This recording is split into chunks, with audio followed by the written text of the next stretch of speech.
Assalamualaikum warahmatullahi wabarakatuh. Perkenalkan, nama saya Yusrina Rizky Amalini dari Tadris Biologi IAIN Jember. Hari ini kita akan belajar tentang bioteknologi. Nah, bioteknologi adalah memanipulasi atau merekayasa bahan hayati dengan unsur teknologi untuk menghasilkan suatu produk atau jasa yang dapat dipergunakan bagi kehidupan manusia. Adapun ciri-ciri dari bioteknologi itu, satu, adanya agen biologi berupa mikroorganisme, tumbuhan atau hewan. Kedua, adanya pendayagunaan secara teknologi dan industri. Ketiga, produk yang dihasilkan adalah hasil ekstraksi dan pemurnian. Sedangkan untuk jenis-jenis bioteknologi ada dua, yaitu bioteknologi konvensional dan bioteknologi modern. Adapun bioteknologi konvensional adalah bioteknologi yang memanfaatkan mikroba. Sedangkan pada bioteknologi modern adalah bioteknologi yang didasarkan pada manipulasi atau rekayasa DNA.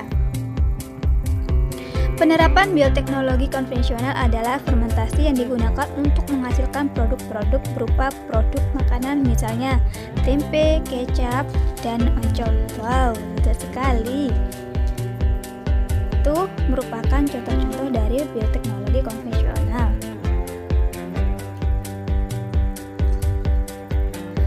Sedangkan pada penerapan bioteknologi modern, misalnya dalam rekayasa genetika dan teknologi rekayasa.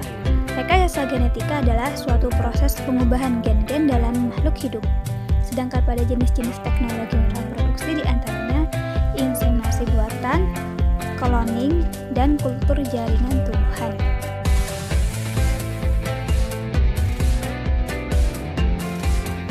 Selanjutnya yaitu inseminasi buatan. Umumnya dilakukan pada hewan ternak. Proses inseminasi dilakukan dengan menyuntikkan cairan semen dari hewan jantan ke hewan betina menggunakan alat inseminasi. Kedua itu cloning, yang berasal dari kata bahasa Inggris, suatu usaha untuk menciptakan duplikat suatu organisme melalui proses aseksual. Adapun untuk kultur jaringan tumbuhan merupakan teknik menumbuh kembangbiakan bagian tanaman baik berupa sel, jaringan atau organ dalam kondisi aseptik secara in vitro. Nah, untuk dampak positif bioteknologi yaitu dalam pengolahan limbah menghasilkan produk biogas dan kompos.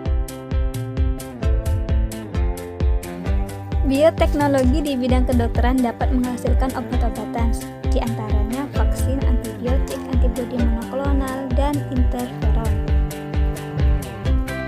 Adapun bioteknologi dapat meningkatkan variasi dan hasil pertanian melalui kultur jaringan, fiksasi nitrogen, pengendalian hama tanaman, dan pemberian hormon tumbuhan.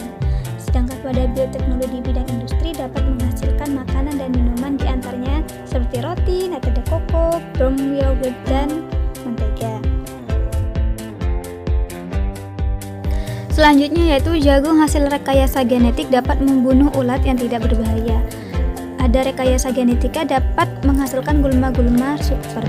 Terakhir yaitu menimbulkan penyakit pada manusia, di mana gen-gen yang kode untuk pembentukan antibiotik dapat saja mengalami kecelakaan di dalam tubuh bakteri sehingga menyebabkan penyakit pada manusia. Terima kasih telah menonton video dari saya, semoga bermanfaat. Wassalamualaikum.